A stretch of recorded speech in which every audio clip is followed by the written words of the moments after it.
జగన్మోహన్ రెడ్డి గారు చేసిన అప్పు ఒకసారి పరిశీలించండి. చంద్రబాబు నాయుడు గారు చేసిన అప్పును ఒకసారి పరిశీలించండి.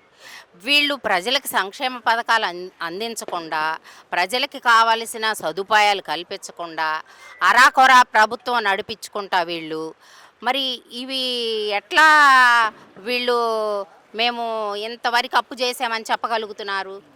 అది ఎంతవరకు కరెక్టు? అంటే మీరు వాడుకుంటున్నారు, మీరు ఎటు వెళ్ళినా దిగితే కాలు ఎక్కితే ఫ్లైట్, కాలు దిగితే ఫ్లైట్. మరి ఆ రోజు జగన్మోహన్ రెడ్డి గారు ప్రశ్నించినప్పుడు ఈ ఫ్లైట్లు కనపడలేదా? ఇప్పుడు మీరు తిరుగుతుంటేనే ఫ్లైట్లు అంటే మనం చేస్తేనేమో శివ పూజ, వేరే వాళ్ళు చేస్తే ఏదో అంటారు కదండి. అట్లా ఉంది మరి చంద్రబాబు నాయుడు గారి కూటమి ప్రభుత్వం. వాళ్ళకి సాగుతుందని సాగించుకుంటున్నారు. బుద్ధి చెప్పే రోజులు ఖచ్చితంగా ప్రజలు దగ్గరలో ఉన్నాయని మళ్ళీ ఒకసారి చంద్రబాబు నాయుడు గారు కూటమి ప్రభుత్వానికి మళ్ళీ మా వైసీపీ పార్టీ తరఫున మేము గట్టిగా తెలియపరుస్తున్నాం. అట్లనే మీ ఇప్పుడు జనసేన ఎమ్మెల్యే గారు చేసిన భాగవతాన్ని దీన్ని ఎలా చూస్తారండి?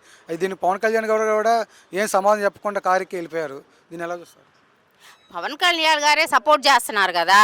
అయ్యా అట్లాంటివే కదా పవన్ కళ్యాణ్ గారికి ఇష్టం.